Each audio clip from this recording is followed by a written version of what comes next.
we're going to be getting into the real meat of today's interview, Syria. Now, I've done some research on the topic, but most of that was done back when Turkey first began their, quote, Operation Spring of Peace and began shelling SDF positions across the border. So now, as a pretty strong anti-interventionist in a general sense, it would seem like President Donald Trump pulling forces out of anywhere in the Middle East would be a good thing. But as it would turn out, that's not really the case, is it? Donald, okay. So a lot of people have thought of a lot of really weird, like, conspiracy theory type stuff with why Donald Trump did this. Mm-hmm. You can talk about Trump Tower and symbol. You can talk about a million things. He did it because he's dumb. Don't like just, like, tie it up with anything else. There was no strategic gain to what he did. There was no, like, polling gain to what he did. I mean, maybe he thought there would be. I mean, if he was, but again, he's dumb. He is just a dumb guy. I mean, I think a lot of times we need to really take a step back and, like, look at who he is and just remember he's Donald Trump. It was dumb. He got bulldozed in a conversation with one of the most brilliant strategic minds in the world when it comes to, and somebody who's in a very strategically important position, Turkey. Someone who still holds 50 of our nuclear weapons there after the end of the Cold War. I mean, they're very strategically important to us, very strategically important to NATO. And he just got bulldozed in a conversation and went against the advice of all of his advisors, went and just did this. This wasn't like some weird, like, intergovernmental conspiracy. Lindsey Graham, Mitch McConnell, Bernie Sanders, and Chuck Schumer were all on the same side on this issue. This shows how dumb it was. That literally the most corrupt, horrible people on the planet were like, this is dumb, this is bad, this is spiteful, this is a really dumb move. This is one of the dumbest things you could do. And he just didn't back up. He just kept going, and he said, you know what? Why I'm doing this? We need to bring the troops home, guys. I really love America. Have you seen me hug a flag? I'll do it again. I swear I will. It's funny, too, like, that, you know, some people are saying that he wanted to say, like, oh, I'm keeping my campaign promises of getting us out of these interventions, America first. But you could literally do that in a myriad of other places across the pond in the Middle East. But apparently this one specific portion of Syria on the border of Turkey is incredibly strategically important. And that's the one you choose? Kind of curious. But I see your point in that he's just kind of a dumb guy. The best thing about what you're saying is we're gonna bring the troops home. Wait, actually, when I said home, what I meant was Iraq. Iraq is home. And wait, when I said Iraq, what I meant is actually we're keeping them in Syria now, just to guard oil fields. You know, it'd be really cool if all the Kurds, and he said this is a quote. It's not verbatim, but it'd be really cool if all the Kurds just left their homes and just all moved to the oil fields. And that Turkey needs to clean out the area. Direct quote. Huh. And that was Donald Trump? That was Donald Trump, the president of the United States. In case you forgot. I might have forgotten, but so this has been just one of many U.S. betrayals of the Kurds. Can you give us a brief rundown of who the Syrian Kurds are, what Rojava is, how the Kurds have worked with the U.S. to help defeat ISIS and all that? So the Kurds are one of the biggest ethnic groups in the Middle East. They're the biggest ethnic group without a state. They have people within Turkey. They have people within Syria. They have people within Iraq. They have people within Iran. They have people all over the place, right? So they have been in constant struggle about getting to home for a while, and we have allied with them on multiple occasions against dictators, specifically Saddam Hussein in the Gulf War. We asked them to rebel against the government, which they did. Then we decided, nah, and then we just watched as Saddam Hussein did a brutal crackdown, and then, you know, maybe did some gassing. But don't worry, we made a no-fly zone, so it was all worth it. Yeah, it was just a big old prank. And then after that, I mean, there's so many betrayals in history. I mean, there's even a Kurdish proverb that is, we have no mountains, we have no friends but our mountains. Because of how many times he's just been backstabbed. So this is just another one. The difference between this one is just there's no strategic gain to what he's doing. I mean, the thing is, the reason why the neocons love this and love doing this wasn't because they love the socialist or feminist project Rojava is producing. Of course not. Or if they have some love for the Kurds. Henry Kissinger famously said after we backstabbed the Kurds and let them get destroyed by Saddam was that we're running for we're doing dealing with foreign policy. We're not a missionary group, Hmm. so they have no love for the Kurds, right? It simply has to bleh, do with the fact that they're in a strategically important position and they hold land that once belonged to Assad, and Assad's an ally of Iran, and this is a proxy war against Assad, which is also a proxy war against um Russia, which is similarly a proxy war against Iran. If you look at this context, if you look into this context as a war with Iran, then it makes a lot more sense. It makes a lot more sense of our support of Saudi Arabia fighting the Houthi rebels, which are supplied by Iran. So strategically, that's the importance of it to the war hawks. To Democrats, it's a mix of the same similar reasons. Also, this weird idealistic idea of democracy promotion, Hmm. which is a dead concept, really. And the last one, where there's a few people like me who genuinely care about the Kurdish project and about the communal lifestyle the Kurds have produced there. Now, don't get anything wrong. The Kurds are not all the same. There are a lot of Kurds who do not have the same feminist and socialist beliefs as the ones in Rojava. The ones in Iraq are a little bit more conservative than them. They have the Peshmerga, which is a whole different thing, in Iraq. And they actually had an independence referendum, which was cracked down by the Iraqi government after they all voted, of course, to have their own country. And America decided, yeah, we'll just not do anything about that, even though they were vital in the fight against ISIS. So specifically, how have the Kurds worked with the U.S. to help defeat ISIS? So ISIS, I don't know if you heard of them. I may have.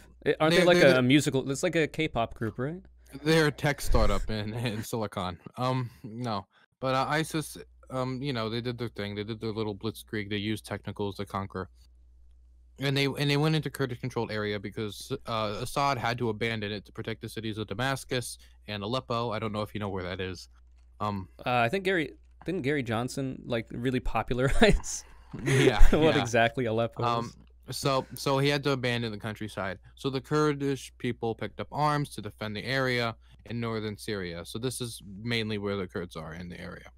Hmm. And ISIS started pushing forward until they got to a city called Kobane. And it's a very famous city because of its defense.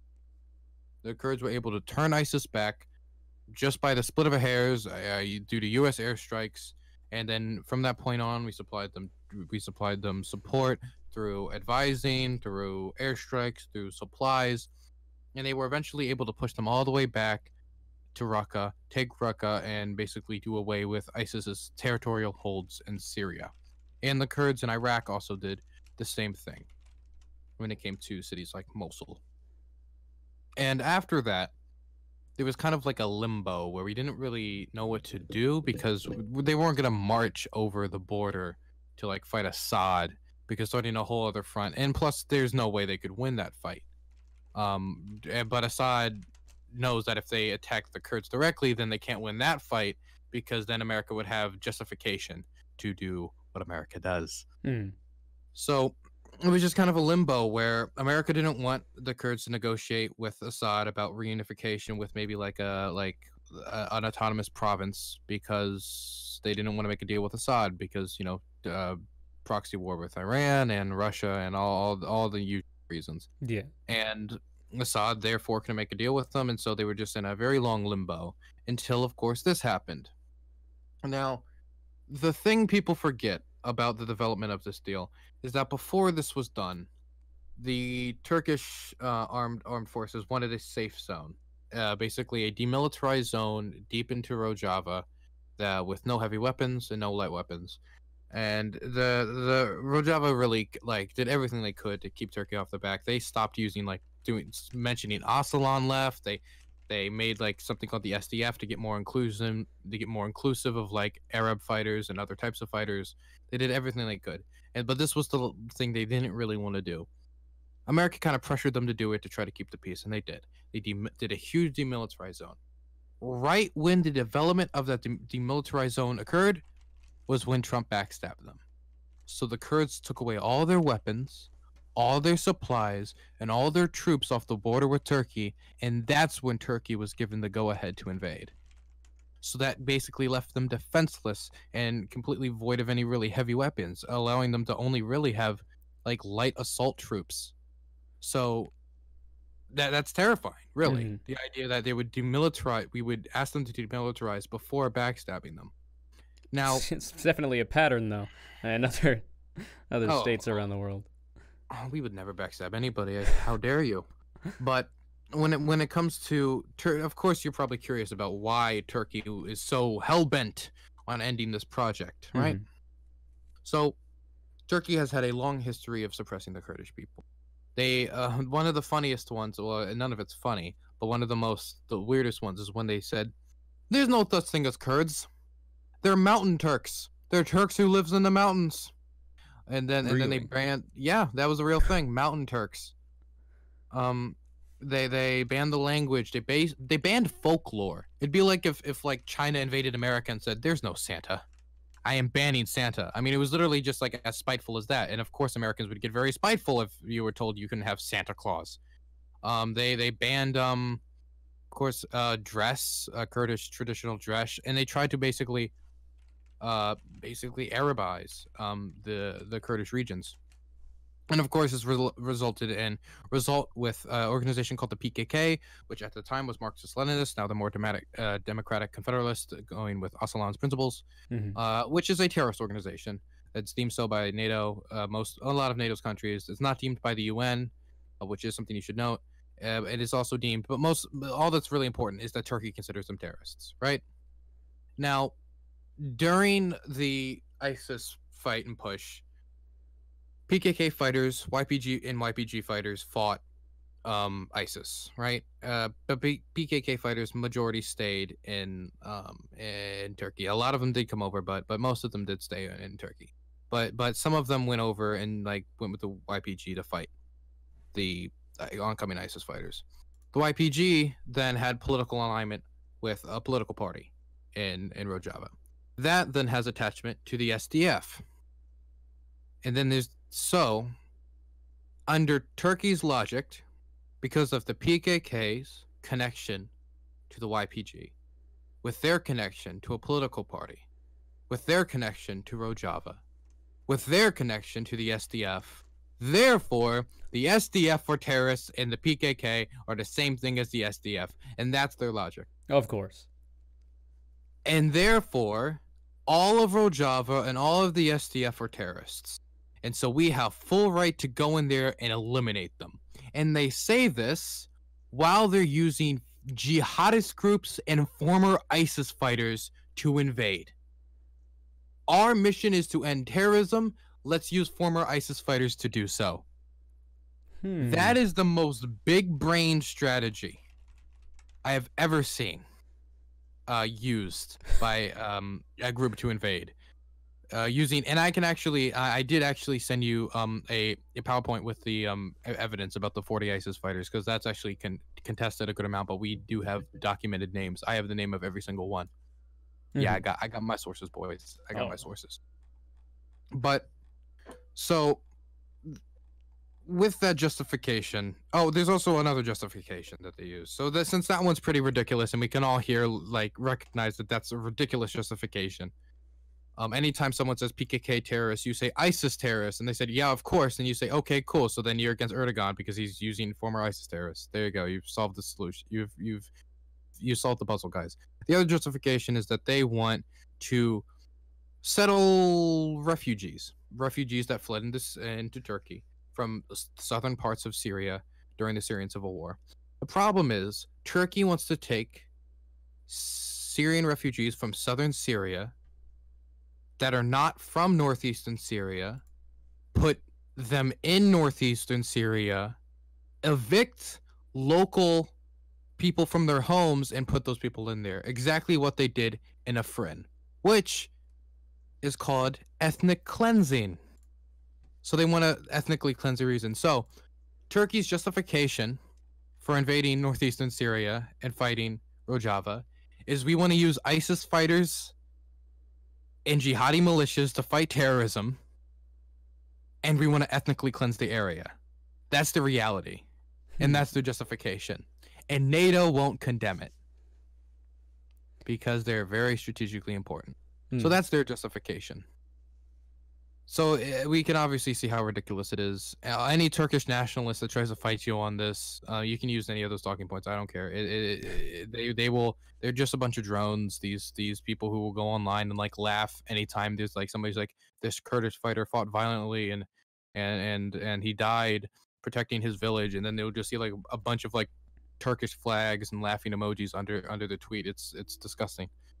But yeah, so Turkish reasons for invasion, ridiculous. I haven't really seen too many people, too many Turkish nationalists come at me, but I have seen some Bolsonaro supporters. I had like a group of 100 of them, like link my Twitch channel somewhere when I was just doing like a chill stream, and I was editing the thumbnail for the Lula Libre video that I did, and they all came in, and literally all I did was I played the speech that Lula gave before he was taken into police custody, and then I just kept watching a bunch of pro Lula videos and was insulting the majority of them. I earned apparently $2 off of their. No, it was like $1.50 off of ad revenue from all of them. So that's about what they're worth, I think. Oh damn, dabbing on them. But yeah, I mean, like, there's no reason to engage with these people. These people are full of hate, and a lot of them legitimate people like us dead. I mean, you can see it from like the type of rhetoric they use online when like Kurdish people die or like a left-wing person dies. A good example is after Heather Heyer died, the type of rhetoric that was used online. Oh yeah, by noted Nazi Richard Spencer. That's some hot news Oh that came my out. Have you god! heard that? I thought you think you know a person. Oh, he's racist? What? What? Here, I thought he was just your typical neoliberal, you know, but no. Ugh, Apparently, no. apparently he doesn't. He's not a big fan of certain minority groups. I just wanted my tax credits. But anyway, to move on from that. So to go back to the U.S. troops that were pulled out of the region by Donald Trump, can you kind of go over how small the United States' presence actually was compared to the enormity of the damage that they were preventing? 50 to 150 troops on the border. That's it. That was it. 50 to Really? 150 troops on the border. It was so abysmally small. All they had to do was stand there, and a lot of people, like, I saw Rand Paul say recently, he went on The View, and The View is when real intellectual conversations For happen, sure. of course. Definitely Rand Paul and Rand Paul and John McCain's daughter are there. I don't even remember her name. I just know it's John McCain's daughter. It's just John McCain's daughter. It's just John She McCain's doesn't daughter. have. I don't know if she has a name anymore. Oh God. But when he basically said, like, well, what if we went to war with Turkey? It shows a complete lack of knowledge that Turkey's not going to bomb American troops willy-nilly during that situation. I mean, they were coming even definitely after they came to an agreement about a demilitarized kind of like area. It's ridiculous. Turkey would have never struck. It would have never like attacked American troops to get at the Kurds. We actually had a semi-stable situation in the area. So being for the withdrawal of these troops at that point in time that we withdrew the troops is being pro-war. Because the consequences of that action is ethnic cleansing. It is war crimes. Female politician being dragged out of a car and shot and stomped on. Bombs falling on children and elderly people. Bombings of hospitals during ceasefires. Endless war crimes. And jihadists ravaging towns and looting. And ethnic cleansing, of course. So I mean, I don't think being for that withdrawal at that time is being anti-war, anti-imperialist, because Turkish imperialism is still imperialism, and people don't seem to. It's like a lot of the same rhetoric when we talk about like what the Chinese government did in Zimbabwe when it comes to bribing of the previous presidente, as you would call it. With Hong Kong properties and bringing the wife on shopping sprees so they can have access to natural resources and abuse local workers. It's ridiculous. Imperialism is imperialism. Yeah, funnily enough, like that is one of the regions where U.S. forces were actually doing some good in stopping Turkey from moving on Rojava and the Kurds. But it's just kind of doesn't sit well that of all the places to just take troops out of, it would have to be that one. Like in the rare case that they're actually, helping in a weird way the people of the area, the region. Since I grew up with like Kyle Kulinski, right? Like my whole philosophy was based off the idea like our troops overseas bad, bring them home. Mhm. Our troops overseas bad, bring them home, right?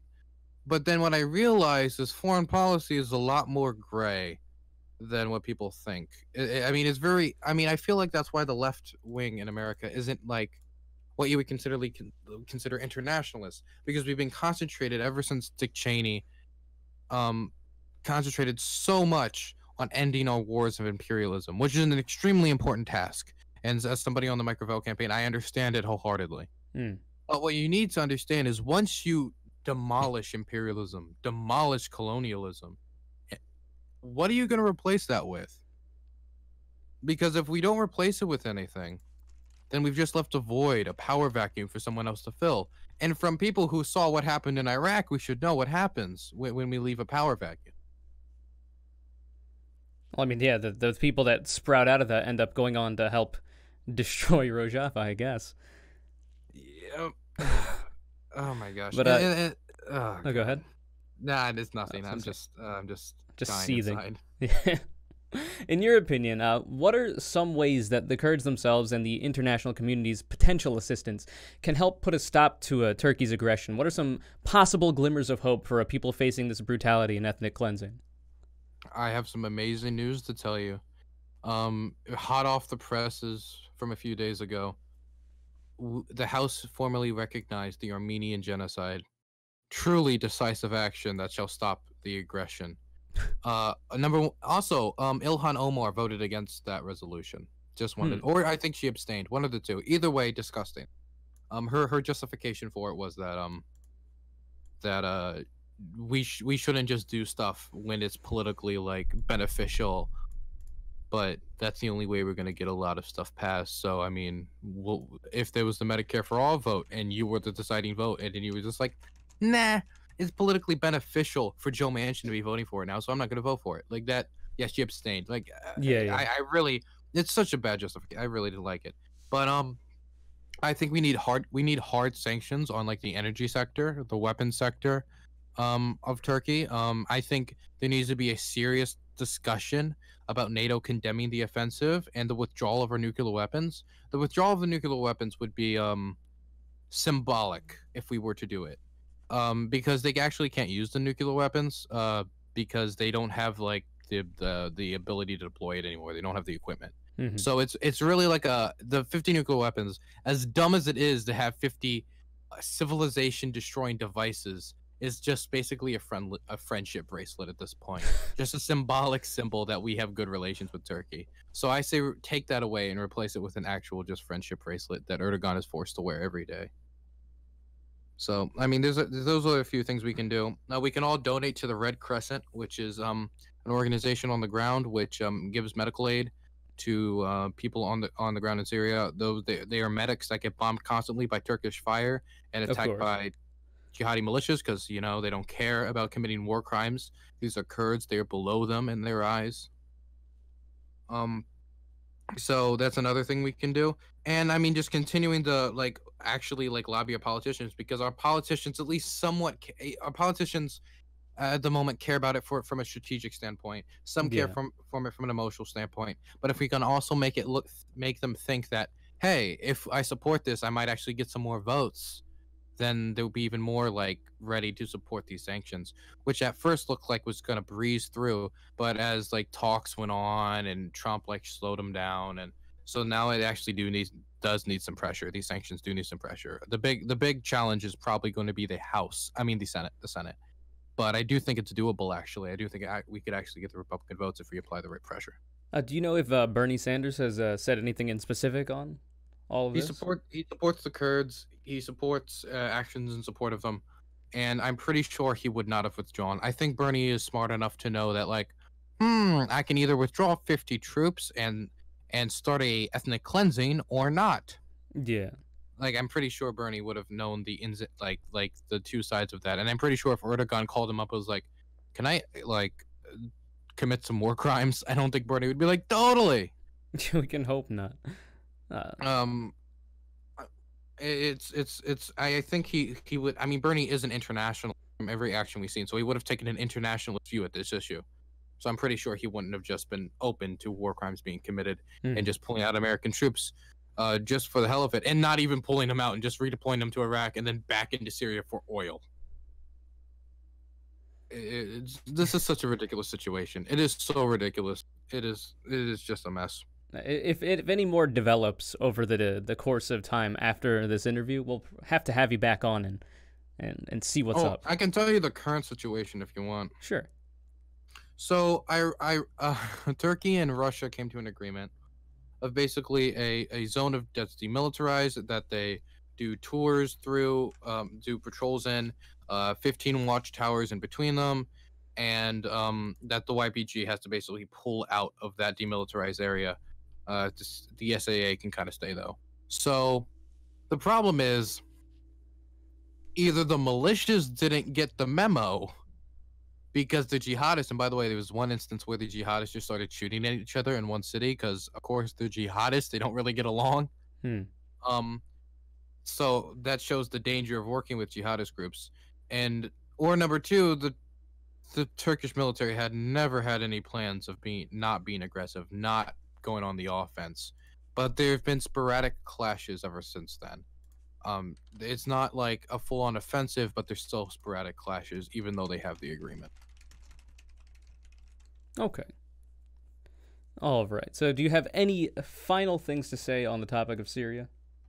All I can say is that Rojava is an amazing and it is an example of a people throwing off the shackles that have kept them down for hundreds of years and showing some independence, and not going to the foreign nationalist hardcore right wing. You're saying, you know what, we're actually going to respect women's rights. We're actually going to have courts where women can inherit properly on the same social level as a man.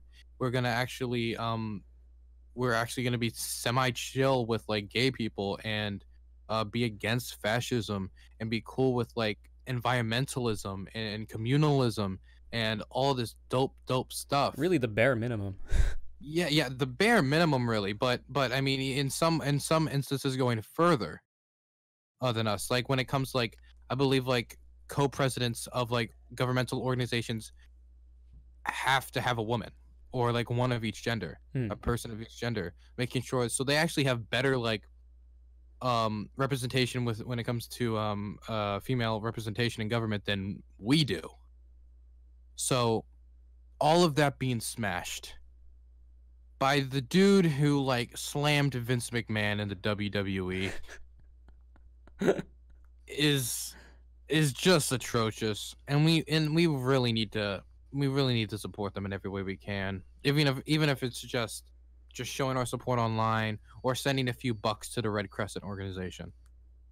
Hey, it's me, the guy, streaming Conure once again. I just wanted to let you guys know that we are roughly 150 subs away from 1,000. When we get there, I'll be doing a prepared Q&A video, answering literally whatever questions you want me to. Follow my Twitter at ConureCC for updates. Thanks so much for watching this segment from episode 3 of the Conure Report. This episode's Conure call-out is Pope Jupiter. Appreciate the support. Hope you enjoyed the tier 1 sub to my Twitch channel. If you'd like to be the next Conure call-out, follow my Twitter at ConureCC and retweet my video links when they go live. To the right of me is the link to subscribe to the channel, and to the right of that is even more content for you to consume. Love y'all very much. I think that was the one.